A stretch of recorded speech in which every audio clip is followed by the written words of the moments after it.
ऋषियों ने संकल्प किया है, ऋषिगण अपने नित्य का यज्ञ कार्य पूर्ण करके फिर भगवत गुणानुवाद गाते हैं और भगवत कथा सुनते हैं। इसी क्रम में उन ऋषियों ने आज सूत जी से प्रश्न किया। सूत जी ने कुछ उत्तर दिए और कहा कि यह अवतारों का वर्णन, यह भगवत चरित्र श्रीमद् भागवत शास्त्र में है। ऋषियों ने प्रति प्रश्न पूछा कि यह भागवत शास्त्र किस काल में, किस स्थान पर, किसकी प्रेरणा से प्रकट हुआ, हम यह सुनना चाहते हैं। तो सूत जी वह सुनाते हैं। आइए। सूत सूत महाभागा वदतो वदतांबरः कथां भागवतीं पुण्यां यदाह भगवान शुकः। ओ महाभाग्यशाली सूत जी, बताइए यह भागवत कथा शुकदेव मुनि ने परीक्षित नाम के राजा को किस प्रकार सुनाई और कस्मिन् युगे प्रवृत्तेयं स्थाने वा केन हेतुना कुतः संचोदितः कृष्णः कृतवान् संहितां मुनिः। किस हेतु से, किस स्थान पर उस महामुनि भगवान वेद व्यास ने इस भागवत शास्त्र को किस तरह प्रकट किया, आप कृपा करके बताइए। और यह भी बताइए कि वह शुकदेव मुनि, वह तो ब्रह्म भाव में स्थित थे, उन्हें तो इंद्रियों का कोई बोध ही नहीं था, उन्हें तो देह का कोई भान ही नहीं था, वो तो कहीं किसी विषय में प्रवृत्त ही नहीं होते थे। निद्र अवस्था में, समाधिस्थ अवस्था में विचरण किया करते थे। ऐसे शुकदेव मुनि ने इस कथा को क्यों कहा, किस लिए उन्होंने यह कथा पढ़ी, सभी बताइए।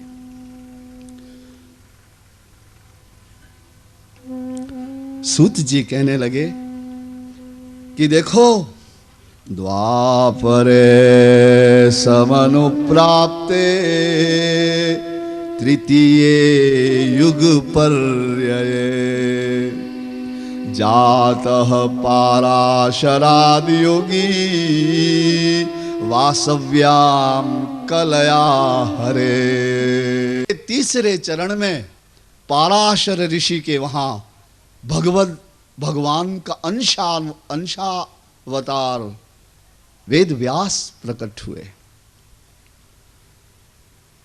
श्याम वर्ण के थे, इसलिए उनका नाम, पाराशर पुत्र होने के कारण उनका नाम कृष्ण द्वैपायन रखा गया। भगवान के अवतार थे, अतएव बहुत छोटी सी आयु में ही उन्होंने सभी वेदों का अध्ययन कर लिया, दर्शन शास्त्र का अध्ययन कर लिया, न्याय शास्त्र का अध्ययन कर लिया, साहित्य शास्त्र का अध्ययन कर लिया, चिंतन किया, मनन किया और विद्या के कुंभ बन गए, महासागर।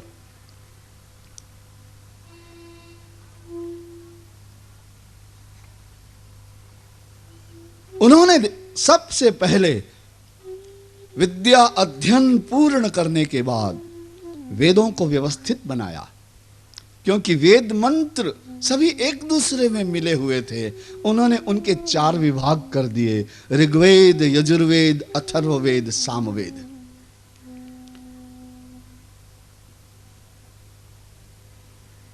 फिर उन्होंने विचारा कि यह वेद ज्ञान से भरे हुए हैं, लेकिन इनकी भाषा इतनी क्लिष्ट है कि सामान्य वर्ग सामान्य मनुष्यों के समझ में नहीं आएगी। इसलिए उन्होंने इन वेदों के ही अर्थ को समाहित करते हुए पुराणों की रचना की। 1, 2, 5, 10, 15, 16, 17 पुराण बनाए। और जिसे 5वां वेद कहा जाता है, ऐसा महाभारत, उसकी भी उसने रचना की, जिसमें भगवत गीता है। इतना करते करते वह कृष्ण द्वैपायन, ज्ञान का विस्तार करने वाले होने के कारण से उनका नाम व्यास हो गया। उन्हें सब व्यास कहने लगे। व्यास का अर्थ है विस्तार। इतनी रचना करते हुए धीरे धीरे धीरे वे वृद्ध हो गए, श्वेत दाढ़ी हो गई, 80 वर्ष के हो गए। एक दिन की बात है, स कदाचित् सरस्वत्या उपस्पृश्य जलम शुचि विवक्त देश आसीना उदिते रवि मंडले। वे सरस्वती नदी के किनारे पर रहते थे। कंदमूल फल उनका आहार था और भगवत चिंतन, ज्ञान का चिंतन, ज्ञान का प्रकाश, ज्ञान का विस्तार, ज्ञान का लेखन, यही उनका जीवन कार्य था। आप आश्चर्य से भर जाइएगा, ये कैसा व्यक्तित्व है। ऐसा उन्होंने क्यों किया? परोपकार के लिए अपना सारा जीवन ज्ञान के विस्तार में लगाया, जिससे आने वाले युग और आने वाली मनुष्य जाति ज्ञान का लाभ ले सके, ज्ञानवान बन सके। व्यक्ति ज्ञानवान होता है तो समाज ज्ञानवान होता है, समाज ज्ञानी होता है तो देश ज्ञानी होता है। इसलिए परोपकारार्थ ही उन्होंने ज्ञान का विस्तार किया। एक दिन प्रातः काल उन्होंने सरस्वती नदी में स्नान किया और अपने आसन पर बैठे एकांत में उदिते रवि मंडले, उस समय पूर्व में भगवान सवित्री सूर्य नारायण धीरे धीरे उदय हो रहे थे। रक्त वर्ण के सूर्योदय हो रहा था। उस वक्त उन्होंने अपनी आंखें बंद कर ली और ध्यान धरने लगे। उन्हें आने वाला काल दिखाई दिया। उन्होंने देखा कि आने वाला काल कलयुग अति भयंकर, अति पापमय, मंदा सुमंदमतय मंदभाग्यायुपद्रिताः। कलयुग के लोग मंद बुद्धि वाले, मंद शक्ति वाले, मंद विचार वाले, मंद चिंतन वाले होंगे, पापरत होंगे, विषयी होंगे, असत्यवादी होंगे, कठोर हृदय के होंगे। ऐसे व्यक्तियों का कल्याण कैसे हो सकेगा? प्रातः काल सूर्योदय के समय आंखें बंद किए सरस्वती नदी के तट पर वह महामुनि इस प्रकार चिंतन करने लगे। मैंने अब तक जो कुछ भी किया है, जो कुछ भी लिखा है, क्या यह कलयुग के लोगों का उद्धार कर सकेगा? भारत की रचना, वेदों की व्यवस्था, यह मेरा जीवन कार्य कलयुग के मनुष्यों को ईश्वरोन्मुख कर सकेगा, ईश्वर की तरफ ले जा सकेगा? चिंतन करने लगे। महापुरुष हमेशा यही किया करते हैं, अपने कार्य की समीक्षा करते हैं। मैं कैसा हूं, मैं क्या कर रहा हूं, मुझे क्या करना चाहिए, मुझे जो करना चाहिए वह मैं कर रहा हूं अथवा नहीं कर रहा।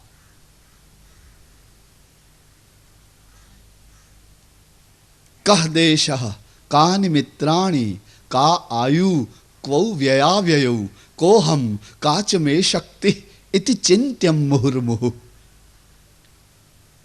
विद्वज्जन आदेश करते हैं, कौन सा देश है? कह देशः कानि मित्राणि, मेरे आसपास कौन से मेरे मित्र हैं? का आयु, मेरी आयुष्य कितनी हो गई, को व्ययाव्ययु, मेरा मुझे लाभ हानि क्या है, को हम, मैं कौन हूं, और काच में शक्ति, मेरे भीतर रहने वाली शक्ति क्या है, इति चिंत्यम मुहुर्मुहु, इसका वारंवार चिंतन किया जाना चाहिए। व्यक्ति को चाहिए कि वह बहिर्मुख न हो जाए, इस नश्वर संसार के सौंदर्य में न फंस जाए, इन इंद्रियों की दास्ता न स्वीकार कर ले, मन कहे वैसा न करने लग जाए, मन का अनुचर न बन जाए, वो अपने भीतर उस शक्तिमान को ढूंढ ले जिसकी शक्ति से उसका अस्तित्व है। महापुरुषों का चरित्र आदर्श होता है। वेद व्यास अपनी समीक्षा कर रहे हैं, ऐसी वर्ष की उम्र में मैंने जो कुछ किया है, क्या मेरा लेखन पर्याप्त है, क्या मुझे मेरी कृतियों से संतोष है, मुझे जो करना चाहिए था वह मैंने किया, ऐसा सोचने लगे। सोचते सोचते, चिंतन करते करते उनको ऐसा लगा कि मेरा कार्य कुछ कहीं न कहीं कुछ इसमें कमी है, कहीं कोई न्यूनता है, कहीं कोई कमी है। वह कमी क्या है, उसे कैसे पूर्ण करूं, इसका विचार करने लगे। कहते हैं, सूत जी कहने लगे, उसी समय आकाश से हरिगुण गान गाते गाते, वीणा पर श्री हरि की कथा गाते गाते नारद मुनि वेद व्यास के आश्रम में पधारे।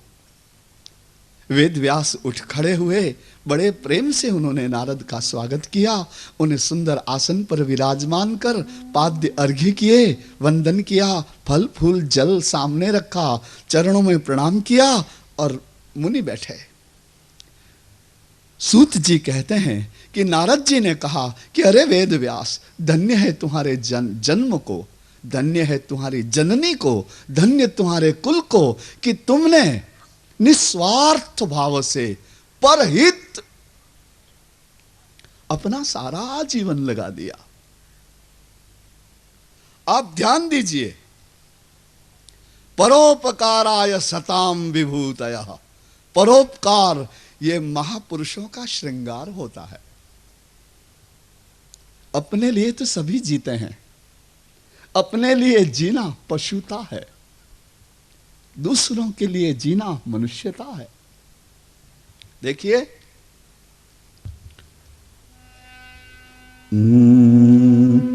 वृक्ष कबहु नहीं फल भखे, नदी न संचय नीर। वृक्ष कबहु नहीं फल भखे, नदी न संचय नीर। परमारथ के कारणे, साधु ने धरा शरीर। ये नदियां कभी अपना पानी नहीं पीती और ये वृक्ष कभी अपने फल नहीं खाते।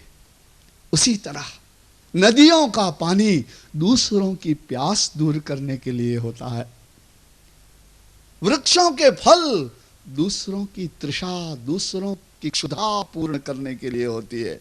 वैसे ही महात्माओं का जीवन परोपकार के लिए होता है। वृक्ष कबहु नहीं फल भखे, नदी न संचय नीर। परमारथ के कारणे, साधु ने धरा शरीर। देखिए कारण, साधु का शरीर क्यों है, साधु के शरीर का कारण क्या है, क्यों जन्म लेता है साधु? उत्तर देखिए, परमारथ के कारणे, साधु ने धरा शरीर। वो अपने शरीर से, अपनी शक्तियों से समाज की सेवा करता है, वो इसीलिए जीता है। वो खुद हरिगुण गाता है और सभी को हरिगुण से कि गंगा में स्नान करवाता है, यही काम उसका।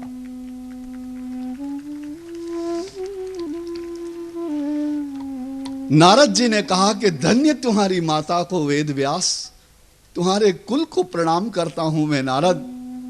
तुमने सारा जीवन इस सरस्वती नदी के किनारे पर इस छोटे से आश्रम में, सम्याप्रास आश्रम नाम था उनका, इस सम्यप्रास आश्रम में आप रहे और कंदमूल खा करके इतने लंबे काल तक, 80 वर्ष तक आपने केवल सरस्वती का आराधन किया, आपने ज्ञान का विस्तार किया, यह सोचकर कि आने वाले युग और आने वाले युग में जन्म लेने वाली मनुष्य जाति इस ज्ञान के द्वारा श्रेय को प्राप्त करे, कल्याण को प्राप्त करे, सत्य का आचरण करे, भगवत पद को प्राप्त करे, यही आपका हेतु था। धन्य है आपको। नारद जी ने कहा कि किंतु ओ वेद व्यास, आपका मुखमंडल कुछ उदास दिखता है, कोई चिंता है आपको? क्या चिंता है? आपका सफल जीवन है, फिर चिंता क्या है? वेद व्यास जी ने कहा कि महामुनि, आप तो बड़े गुणग्राही होते हैं, बड़े मधुर भाषी भी होते हैं। आपने तो आपको शोभा दे ऐसा ही मुझे कहा है, लेकिन आज प्रातः काल से ही मेरे मन में यह हो रहा है कि कोई न कोई मेरे कार्य में कोई न कोई न्यूनता है, कोई न कोई कमी है, मुझे नहीं पता लगता। सच बात है, अपनी कमियां और अपने दोष व्यक्ति को कहां दिखाई देते? व्यक्ति को तो दूसरों की कमियां और दूसरों के दोष दिखाई देते। आप जिसको भी पूछो वो तो यही कहेगा कि मैं तो अच्छा ही हूं, मैं तो किसी का बुरा नहीं करता, मैं तो झूठ नहीं बोलता। सभी यही कहेंगे। अपने आप को कौन खराब समझता है? कोई है यहां पर अपने आप को बुरा समझने वाला? बुरा जो खोजन में चला, बुरा न मिलिया कोई। बुरा जो खोजन में चला, बुरा न मिलिया कोई। जो दिल खोजा अपना, मुझसा बुरा न कोई। इस संसार में अगर तुम्हें बुराई कहीं देखनी है तो अपनी ईमानदार आंखों से देखो, तुमसे अधिक बुरा यहां कोई नहीं है। सबसे बुरे तुम खुद ही हो, क्योंकि बुरे को ही तो बुराई दिखाई देती है, अच्छे को क्या से बुराई दिखाई देगी।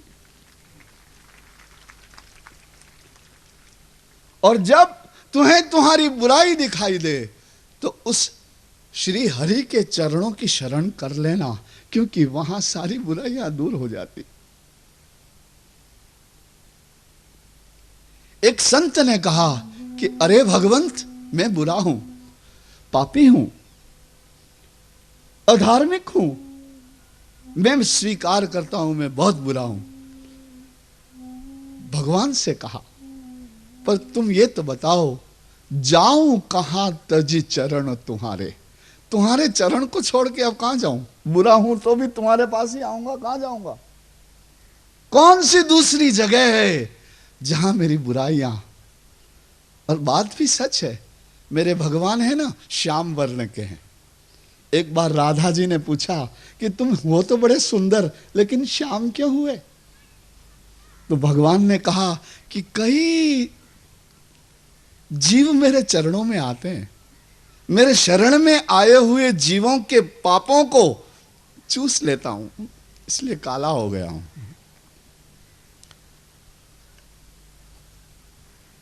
महापुरुष हमेशा अपनी बुराइयां देखते हैं, अपनी कमियां देखते हैं,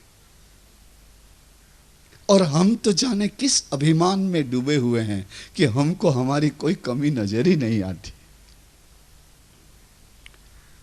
व्यास जी ने कहा, मुझे नहीं पता लगता क्या न्यूनता है मेरी कृति में, मेरे काव्य में।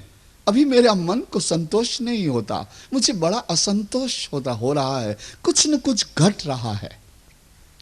नारद ने कहा कि देखो कृष्ण द्वैपायन वेदव्यास, आप पूछते हैं इसलिए कहता हूं कि आपने जिन ग्रंथों की रचना की है, पुराणों की रचना की है, महाभारत की रचना की है, इसमें धर्म गाया है, धर्म है। आपकी रचनाओं में धर्म की ध्वनि है, आपकी रचनाओं में सत्य है, आपकी रचनाओं में नीति है, आपकी रचनाओं में योग है, आपकी रचनाओं में कर्म का विवेचन है। किंतु आपकी रचनाओं में प्रेम घटता है। व्यक्ति कितना भी विद्वान हो, कितना भी ज्ञानी हो, कितना भी सत्यवादी हो, कितना भी नीतिज्ञ हो, कितना भी योगी हो, लेकिन प्रेम के बिना उसे संतोष नहीं होता। इस जगत में सर्वोपरि तत्व कोई है तो वह प्रेम तत्व ही है। नारद जी ने कहा कि देखो, प्रेम भक्ति जहां नहीं है वहां हमेशा ही अपूर्णता होगी। आपके ग्रंथों में इसकी न्यूनता है, भक्ति थोड़ी कम है।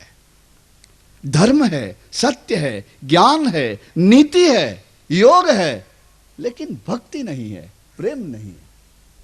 तो प्रेम रहित ज्ञान, प्रेम रहित योग, प्रेम रहित समाधि, प्रेम रहित नीति, प्रेम रहित धर्म आपको ज्ञानी और विद्वान तो बना सकता है, लेकिन भगवत दर्शन नहीं करवा सकता। ज्ञान प्रेम के साथ होगा, योग प्रेम के साथ होगा, भक्ति के साथ होगा। इसलिए और देखिए, नारद जी ने अपना ही उदाहरण दिया।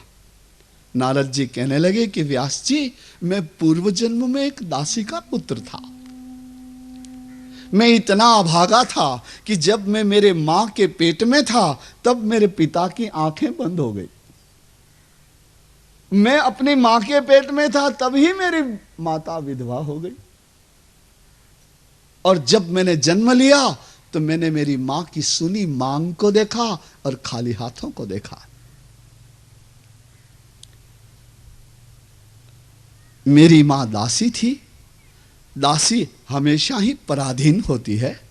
सवेरे से जाती वेदवादी ब्राह्मणों के घर, झाड़ू लगाती, बर्तन धोती, कपड़े धोती, उनकी सेवा में लगी रहती, और शाम को आती तो थोड़ा सा मेरे लिए आहार लेके आती, मुझे अपनी छाती से लगा लेती, अपनी गोद में बिठा लेती, अपने हाथों से खिलाती और मेरे साथ सो जाती, और सवेरे मुझे सोया हुआ छोड़ करके ही काम करने चली जाती।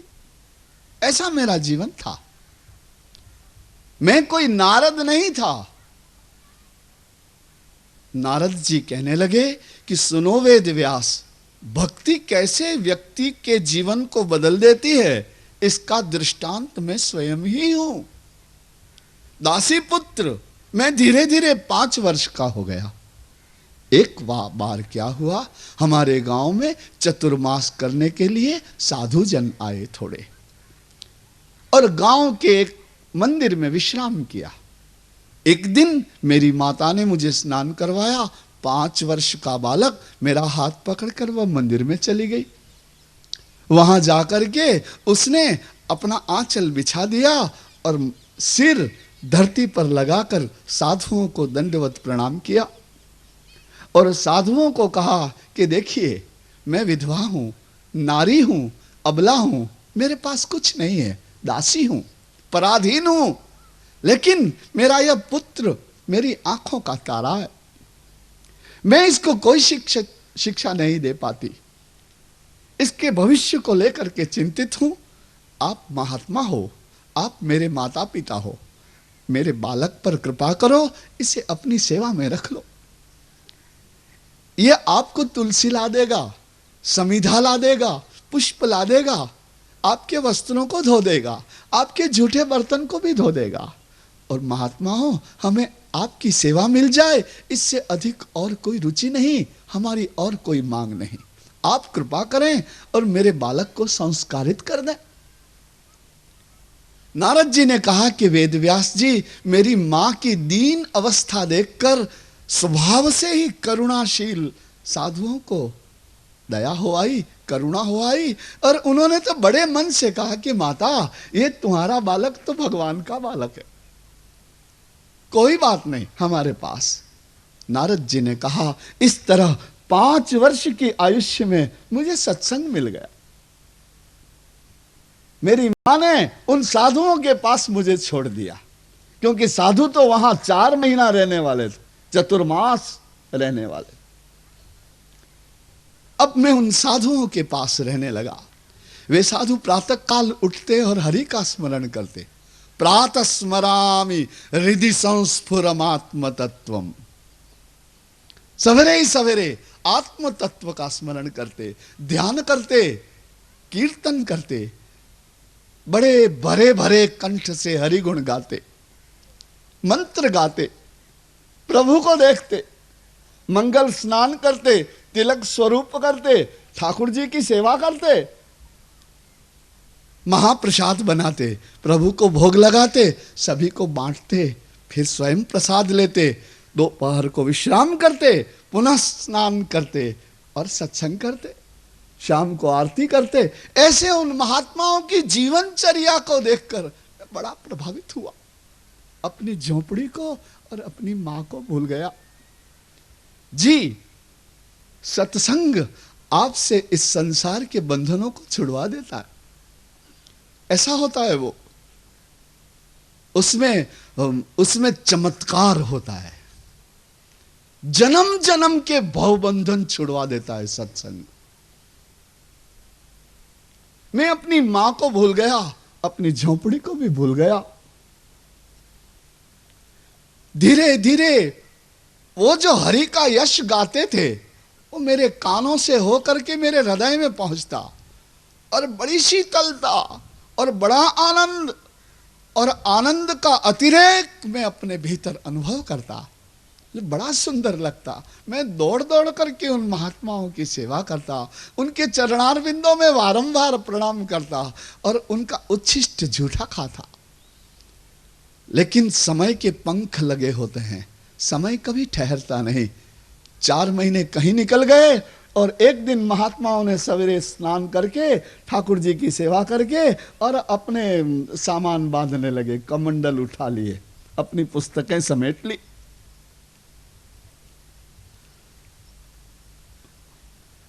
उनका यह सब देख करके मुझे यह हुआ कि आज ये क्या कथा नहीं सुनाएंगे? आज ये महात्मा क्यों अपने सामान इकट्ठे कर रहे हैं? डरते डरते मैंने उन महात्माओं में जो श्रेष्ठ थे गुरुजन, उनसे पूछा कि प्रभु ये क्या आज कथा? बोले नहीं बेटा, आज तो हम अब चलेंगे, क्योंकि साधु तो चलता भला, पानी और साधु एक जगह नहीं रहते, ये बहते रहते हैं। क्योंकि ये डरते हैं ना दुनिया से, एक जगह रहने से मोह हो जाता है। तुम जिस घर में रहते हो उस घर से तुम्हें दूसरा घर बदलना हो तो आंसू आ जाएंगे तुम्हारे। अपना घर नहीं छोड़ सकते तुम, अपनी वस्तुएं, अपना घर, निज जन, वहां व्यक्ति बंध जाता है। साधु की यही प्रक्रिया होती है, वो एक जगह रहता ही नहीं, वो तो विहार विचरण करता रहता है, तीर्थों में घूमता रहता है, जहां मन रम गया ठहर गए। उनका कोई घर नहीं होता, उनका कोई लौकिक उद्देश्य नहीं होता, उनका तो एक ही उद्देश्य होता है, बारिद नयन श्याम तन देखो, तब निज जन्म सफल करी लेखो। जब मैं वो कमल नयन भगवान को जब तक नहीं देखूंगा, तब तक इस जीवन को सफल नहीं मानूंगा। उनके जीवन की सफलता भगवत दर्शन से ही है। अतएव वो जहां भजन होता है वहां चले जाते साधु।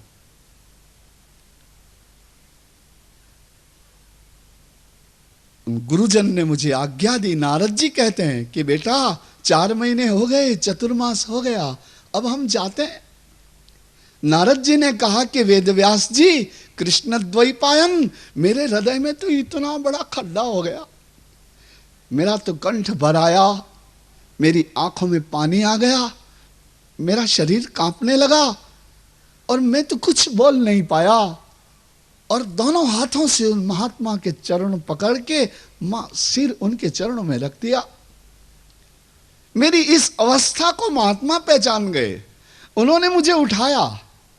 जब मैं उठा तो मेरी आंखों में गंगा यमुना आंसू बह रहे थे।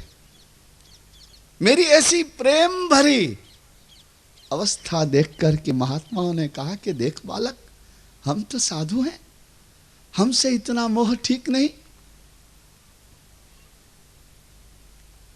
मैंने कहा कि आप महात्मा, आप यहां से पधार रहे हैं तो मुझे भी अपने साथ ही ले जाइए, मैं आपको नहीं छोड़ सकता। मुझे बहुत सुंदर लगता है यह भगवत गुणानुवाद, आपका जीवन, आपकी दिनचर्या बड़ी प्रिय लगती है, बड़ी प्यारी, निष्पाप और आनंददाता। साधुओं का जीवन कैसा होता है? निष्पाप, आनंददाता। साधु जहां होते हैं वहां अपनी सुगंध बिखेर देते हैं, सारे वातावरण को अपने भावों से भर देते हैं। उनको देख करके हरि याद आने लगते हैं। उनके संग में संसार निरर्थक लगने लगता है। साधु होते ही ऐसे हैं।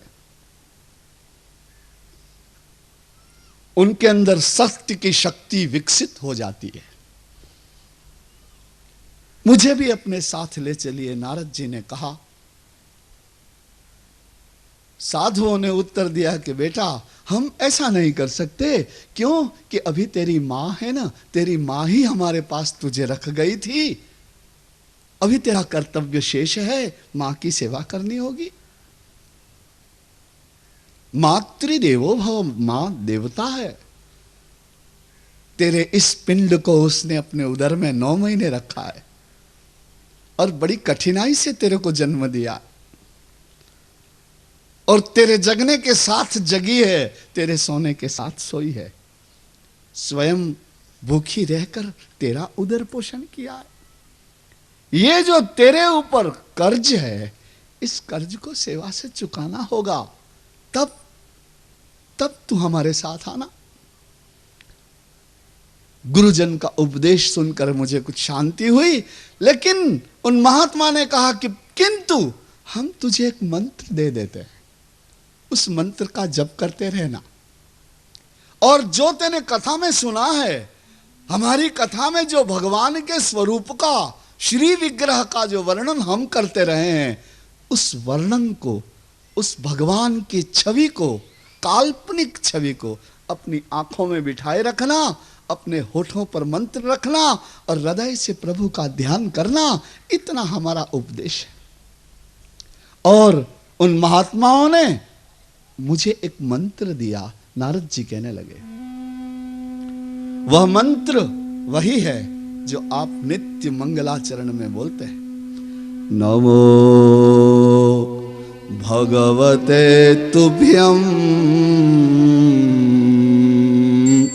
वासुदेवाय धीमहि प्रद्युम्नाय अनिरुद्धाय नमः संकर्षणाय च। ये मंत्र मुझे दिया। ये मंत्र बड़ा गंभीर है। इसमें भगवान वासुदेव का ध्यान धरने को कहा गया है। नमो भगवते तुभ्यं वासुदेवाय धीमहि। और नीचे भी 3 नाम है, प्रद्युम्न, अनिरुद्ध, नमः संकर्षणाय च। प्रद्युम्नायानिरुद्धाय नमः संकर्षणाय च।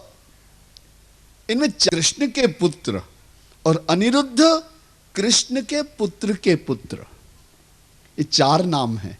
यह चारों ही क्रमशः आपके भीतर अंतःकरण चतुष्टय के अधिष्ठात्री देवता हैं। आप क्या समझते हैं? आप स्वतंत्र हैं। आप खुद कुछ हैं ही नहीं।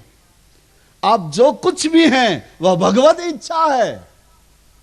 मैं हूं, यह बोध कभी मन में न आने दीजिएगा, क्योंकि आपका सारा ही अस्तित्व परमात्मा की रचना है। आपकी आंखें किसने बनाई? आपके अंदर जो धड़कनें चलती हैं उसे कौन बैलेंस करता है? आपकी आंखें ही क्यों देख पाती हैं, आपके कान क्यों नहीं देखते? आपकी जीभ को ही स्वाद आता है, आपकी उंगलियों को क्यों स्वाद नहीं आता? आपकी नाक को ही गंध आती है, आंखों को क्यों गंध नहीं आती? आपका मन कहां है? आप कहते हैं ना कि मेरा मन कहां है, देखा कभी? आप कहते हैं मेरी बुद्धि कहां है? बुद्धि क्या होती है? बुद्धि कहां है आपके शरीर में? बुद्धि निकाल के बताइए। अरे आप भगवत इच्छा हैं, आप भगवान की कृति हैं, आपको हरि ने बनाया है, आप भगवान का निर्माण हैं। अगर मनुष्य किसी बात का गौरव कर सकता है तो इसी बात का गौरव कर सकता है कि मैं परमात्मा की इच्छा से हूं, और कोई अभिमान करने जैसा, गौरव करने जैसा मनुष्य के पास है ही नहीं। तो आपके भीतर चार तत्व हैं, उन्हें अंतःकरण कहते हैं। एक मन, दूसरा बुद्धि, तीसरा चित्त और चौथा अहंकार। तो मन के अधिष्ठात्री देवता वासुदेव हैं, बुद्धि के अधिष्ठात्री देवता संकर्षण है, चित्त के अधिष्ठात्री देवता प्रद्युम्न है, और अहंकार के अधिष्ठात्री देवता अनिरुद्ध है। जब मन, बुद्धि, चित्त, अहंकार, अंतःकरण चतुष्टय निर्मल बनता है तब भगवत दर्शन होते हैं। और मंत्र क्या होता है? मनः त्रायते इति मंत्र। जो मन का त्राण कर दे उसे मंत्र कहा जाता है। इस तरह उन साधुओं ने, महात्माओं ने मेरे हृदय को ही बदल दिया। नारद जी कहने लगे, मैं दासी पुत्र था लेकिन मेरे हृदय को बदल दिया और मुझे मंत्र उपदेश किया और मेरे जीवन की धारा ही बदल गई। साधु तो चले गए और मैं तो भगवत भाव में डूबा रहने लगा। जो कथा में वर्णन करते थे उस भगवत स्वरूप का ध्यान करता रहता था, मंत्र जपता रहता था और उनको याद करता रहता था, भगवान को। ओम नमो नारायणा, ओम नमो नारायणा, ओम नमो नारायणा, ओम नमो नारायणा, ओम नमो नारायणा, ओम नमो नारायण। हरि ओम नमो नारायणा, ओम नमो नारायणा, ओम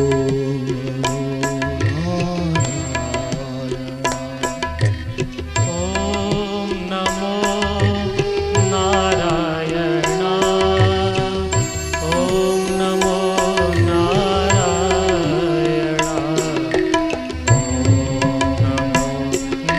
नारायणा, हरि ओम नमो नारायणा, ओम नमो नारायणा, ओम नमो नारायणा। ओम नमो बोलिए, नारायणा, बोलो माँ। ओम नमो नारायणा, ओम नमो नारायणा, हरि ओम नमो नारायणा, ओम नमो नारायणा, ओम नमो नारायण। ओम नमो नारायणा, ओम नमो नारायणा, ओम नमो देखिए, बड़े आदर से भगवान के नाम को गाइए। जन्म जन्म के पाप दूर हो जाएंगे, सारे ताप दूर हो जाएंगे, भगवत धाम भगवत दर्शन मिलेगा, सत्य मिलेगा, प्रेम मिलेगा। अनेक जन्मों से तुम्हारी आत्मा जिस सुख के लिए तड़प रही है वह सुख मिलेगा। ये ऐसा नाम है, विश्वास करो। महामुनियों का, संतों का, महात्माओं का, धर्म ग्रंथों का विश्वास करो, उसमें श्रद्धा रखो। ये ऐसा ही नाम है, मैं नहीं कह रहा, सारे विश्व के धर्म ग्रंथ कह रहे हैं। कोटि कोटि संतों ने यही कहा है। मैं तो उनका दास हूं, उनका अनुगामी हूं, उनके चरणों की रज हूं, इसलिए कह रहा हूं, सब भूल के गाओ। तुम्हारे भीतर जितनी शक्ति है उसे इकट्ठा करके गाओ, रोम रोम से गाओ, आंखों से गाओ, होठों से गाओ, धड़कनों से गाओ, खून की एक एक बूंद से गाओ। गाओ। ओम नमो नारायणा, ओम नमो नारायणा, ओम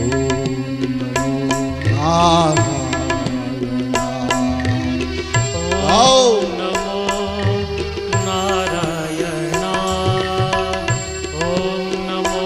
नारायणा।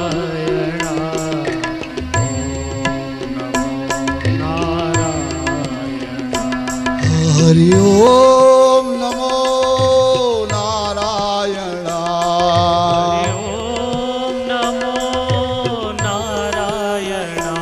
हरि ओम नमो नारायणा, ओम नमो नारायणा, ओम नमो नारायणा, ओम नमो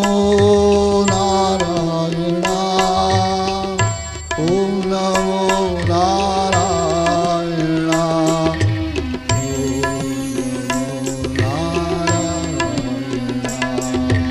ओम नमो नारायणा, ओम नमो नारायणा, ओम नमो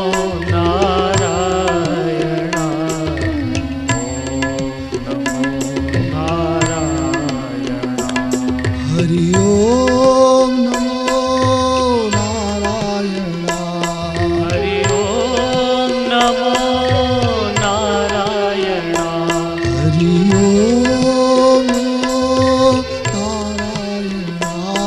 हरि ओम नमो नारायणा, ओम नमो नारायणा, हरि ओम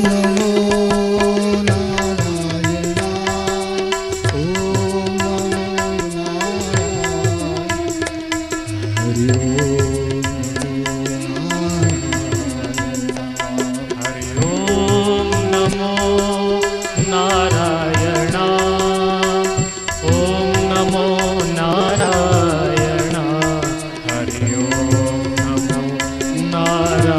नारायणा, हरि ओम नमो नारायणा, ओम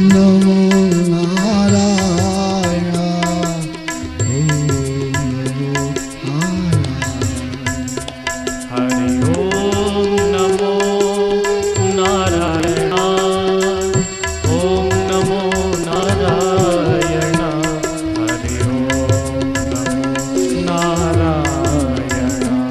हरि ओम नमो नारायणा,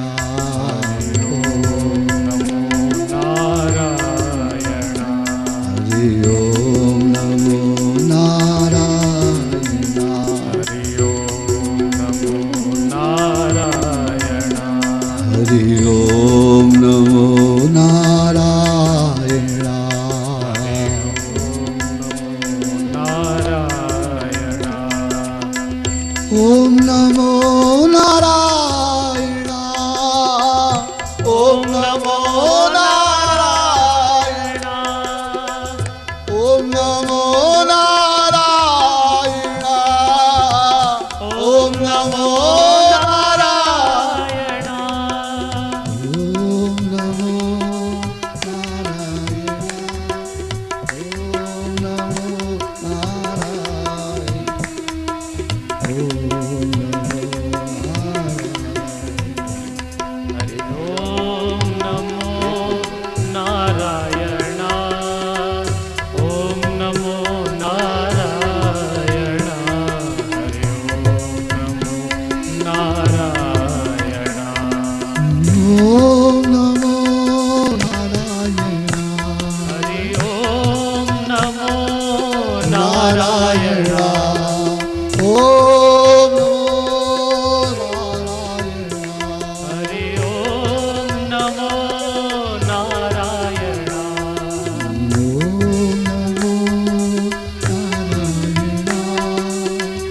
ओम नमो नारायणाय।